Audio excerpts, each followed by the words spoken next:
Welcome back to Sprague Homestead. I'm Kanan, I'm Nikki. and today we're going to talk about 8 things every homesteader should be doing during the winter. Now, we've said before in other videos that homesteading is really about planning for the future, and you should always be at least one season ahead. So today, these 8 things are things that are going to be towards the future and as you plan for the next seasons. So one of the first things we recommend that you do is take inventory. And I know you're probably like, take inventory on what? Well, this is mostly going to be talking about, what kind of food you're going to be growing for this next year. Because that's really our next season, right? We're going to roll into spring, gardening, chickens, all that kind of fun stuff.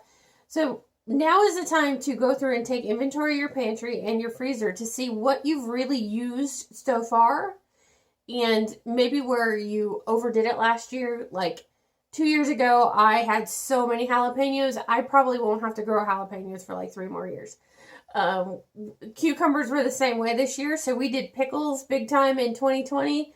So cucumbers will be very, very small for us this year. But this is really the time that you figure out exactly what your inventory is, maybe what you started out with, and get an idea of going forward what you actually want to go ahead and grow. Now, it seems like every time it comes mid-March, everybody gets the fever, as we call it. And that's where everybody decides they're suddenly going to start adding livestock. Now, it could be rabbits, it could be chickens, goats, whatever it is. But now really is the time to plan for that. Don't wait another 2 months to get that itch or the fever in that and think you're going to start beating everybody else, because everybody gets that itch about the same time, similar like late February or March. And the big thing is, you really want to come up with a plan now and stick to it. And I know it's really hard sometimes.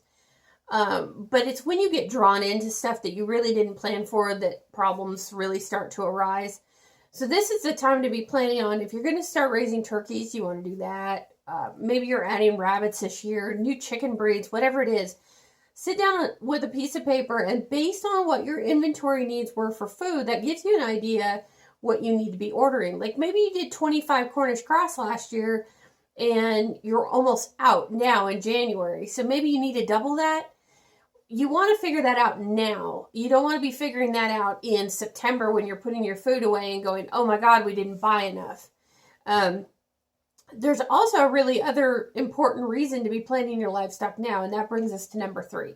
Number 3 is about planting your garden. Now, a lot of times you're going to try to grow stuff. And we've done a video before about raising things in your garden or growing vegetables for your rabbits in your garden. So if you're going to add rabbits, it's now the time to plan for adding in the things that they can eat out of your garden. And not just rabbits. I feed a lot of vegetables to the quail during the growing season. Like they really love cucumbers, greens, spinach, dandelions, lettuce. They'll eat just about anything. If you've raised chickens before, you probably know that chickens will eat darn near anything. So maybe you want to plant a couple extra zucchini for them or an extra row of whatever it is. Our goats really enjoy an occasional carrot or a radish or whatever. So I will admit I grow extra stuff for them. But now is the time to really figure that out, because you need to know, what you're growing for them and plan your garden accordingly. Nothing is worse than, going to do stuff and you're like, oh, I want to feed the rabbits naturally, but I kind of ran out of space. Or I forgot to grow X. So, now that we've planned our livestock, really get in there and plan that garden. All right, so now that you have a plan for your garden, it's time to take inventory on what you actually have. So this is something Nikki did today, and what she realized is that she had a lot more of one thing, beans. Oh yeah, there was a whole list of things that I had way too much of. She had stuff left over from multiple years where she had bought stuff incrementally, but it added up. And then we realized that we didn't have certain things, like we wanted more carrots that we have to now go buy because we didn't have them. So you want to inventory what you have now and then plan to buy what you need more of. And some seed companies are already starting to run into shortages. I tried to buy some stuff off Baker Creek that I can't even get for 2021. The other thing is it's also Baker Creek that's closed right now for the next week as they try and keep up with and meet orders. So do not wait this year until March or April or even February, depending where you're at. Don't put it off. Now is really the time to figure out what you need. And maybe you don't need as much as you think you do. I'm guilty of this, obviously, because I got in there and realized I have 5 half packets of Brussels sprouts. So guess who's not buying Brussels sprout seeds this year? So figure out what you actually have, and maybe tweak your plan a little bit. Like, I was thinking about getting a couple of different tomatoes. I have like 12 varieties of tomatoes, so I'm just going to keep what I've got and grow that. Because, every year that you wait on seeds, their germination gets a little bit more poor and a little bit more poor. So I have stuff all the way back to 2010. So that's the stuff that we're going to be using. And I'm starting to make my garden plan, and I've done the inventory. And so things that I was going to grow, now I'm going to kind of tweak them for some of those older seeds to get those out of the inventory and not waste them. Now, once you got everything ordered, one of the things to keep in mind is that everything has a longer or a different germination period. So tomatoes take a certain time to grow, corn takes a certain time to grow. And a lot of things, if you're going to plan to start them either in the house or in the ground, you're going to have to know when to do that. We like to take the time to make up reminders. And of course, if you organize in your phone or on a wall calendar or anything like that, you want to take the time to mark down when you need to start working on, whatever it is, planting, or if you're buying starts, when to buy your starts and get those ready to go. It's going to take some time to get used to having to do that, and having it on a place, a conspicuous place like a wall calendar or in your phone or something, may give you time to kind of build up to it to make inventory available of what you need to be able to do that. And this also goes for the livestock thing. Chicks in particular, and especially Cornish cross, so you bring Cornish cross in, and really you're butchering them by 8 weeks. So do yourself a favor and figure out when you can do that. The worst time in the world to bring chicks in, as far as the Cornish are concerned, is first thing in the spring when you're already super, super slammed and busy.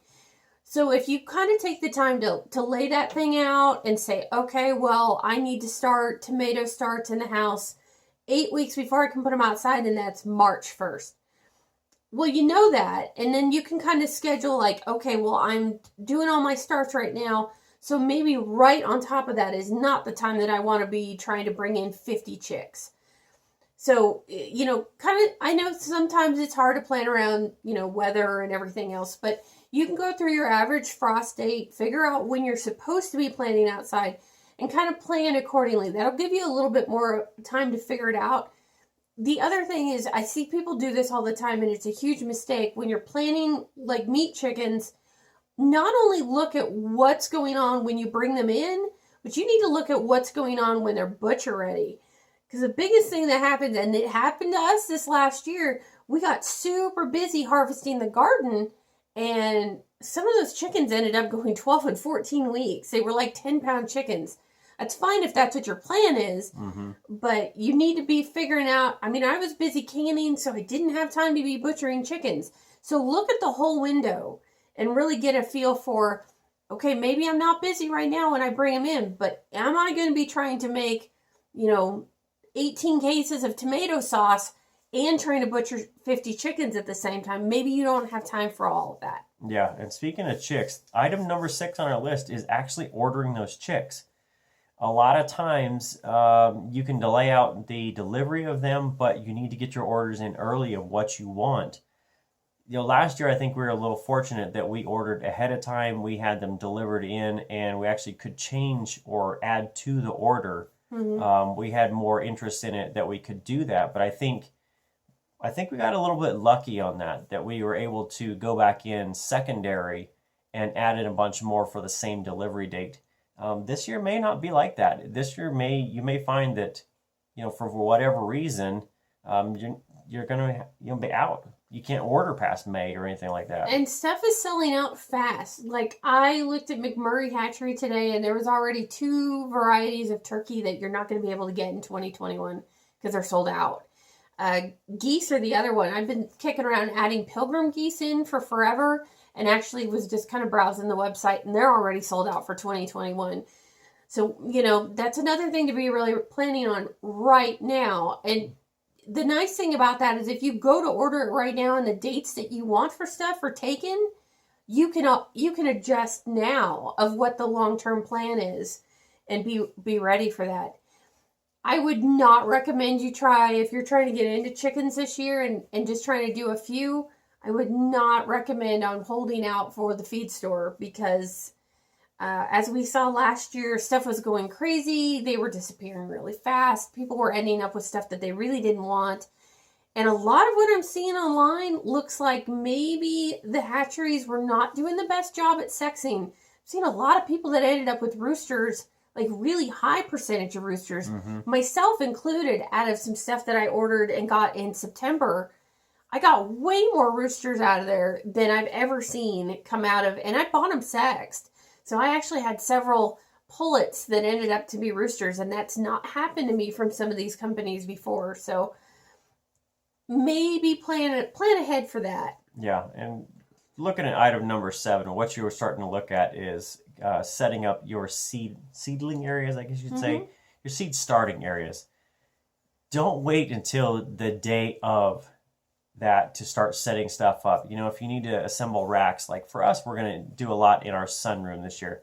But last year we did it all kind of in the side of the living room to do it. And so we had to set up racks, we had to set up trays, grow lights, anything like that. And, you know, this last year we also built some extra housing for chickens. We didn't really wait on that. We probably waited a little longer than we should have because we had so many other things going on with all the extensions on the house. But now is the time to really start planning that. If you're going to build a new house or a new enclosure or anything else, wood prices now may be cheaper, and it may be better to buy stuff today in January when the demand's not there rather than May when everybody starts building houses, and that wood prices could go up, and it may cost you an extra $100 or more dollars to actually have to buy stuff. Well, and if you start working on stuff now, you've got more time to start cruising places like Craigslist and looking for, you know, somebody throwing stuff out, or maybe coming up with more repurposed ideas, because lumber still is really, really high. And they've said that it's going to come down, and it came down a little bit, and then it went back up. So if you start building your housing today, and if you don't need it until April, you've got a lot more time to try and source recycled materials. I know a lot of people like to get used pallets and pull them apart, and it all takes time. You know, the wood is pretty fair for chicken houses and stuff, but it does take time to source those pallets, get them all pulled apart, get all the nails out of them, and then actually build your project. So it's not too early. We tend to think that it's never too early, but especially right now, while you've got some downtime, now is the perfect time to be getting some of this stuff ready. Yep. And the last thing, item number 8 on our list, is going to be inventorying and buying equipment that you need. So if you're going to add anything new, whether it's rabbits, chickens, etc., a lot of this equipment stuff, if you're going to buy a volume deal of it, a lot of times you're going to order it online and have it shipped to you. Some of this stuff is hard to come by right now. You're looking at weeks or months waiting for stuff if it's not available at like a local store. If you're only going to buy 2 feeders for your chickens, maybe you go to Amazon or you go buy in the local store because they probably have a couple. But if you decided, hey, I'm going to go into all these rabbits and I need 50 cages or something, you know, pretty large, you may be waiting 4 and 5 months for that stuff to be shipped to you because they have to make it, box it, ship it, and shipping right now is kind of troublesome and difficult in the winter. We saw a lot of that this last year too. There was a gentleman that came down with his husband and bought rabbits from us, and he knew like 6 or 8 weeks ahead of time, and he had ordered transport cages and they still hadn't shipped them yet. And you know, water bottles, feeders, that kind of stuff, if you go through an actual rabbit supply company, a lot of times are like half the price of what you see in the feed store, but you've got to get ahead of it. If you aren't ordering soon enough, like bass equipment this last year was a 4 to 6 week lead time on stuff. And that goes for chicks and things too. I mean, I tried to get some quail fount waters. They're a special little deal that goes on the bottles for watering baby quail. I couldn't find them anywhere this last year. Naturally, what happened is I ordered them on Amazon, and a week later went into the feed store after I'd gotten them, and they'd gotten a new shipment. So that's kind of how it worked.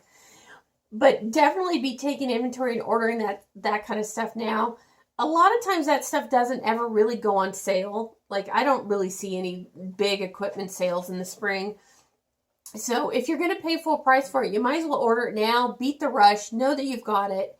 And then if you can't find something online or can't find it in the feed store, you have time to adjust your plan. Yeah. So out of those 8 things, I think the biggest thing you got to take away from that is to set realistic goals. Now, I use a lot of times some exaggerated numbers like you're going to get 50 cages. It happens. I won't say it's not impossible or it's, whatever else. It's happened to him. It's happened to where you want to go big and go large and you've got a plan. So set yourself some realistic goals of what you plan to do. And now, being that it's mid-January or the winter months and that, you can get a little crazy with your planning in that. But as you near towards that, you may find, ooh, those plans need to be scaled back a little bit. And beyond that, you've got to give yourself some flexibility and wiggle room. I think... Don't overschedule. Well, yeah, like Nikki said, we were pretty heavy last year on some of our stuff, and we grew out chickens to the point that they were massive. I mean, they were 10, 12-pound chickens. If you watch our videos on turkeys, we had a 50-pound turkey. And it ended up being for 4 people that we had to adjust because we had to go to a secondary turkey. I got a little carried away. Yeah, but it wasn't exactly like we planned to do that.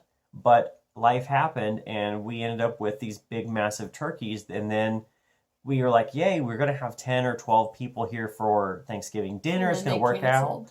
And then they canceled, and there was 4 of us eating 30 pounds of turkey that, boy, we had a lot of turkey left over, and we ate it for days.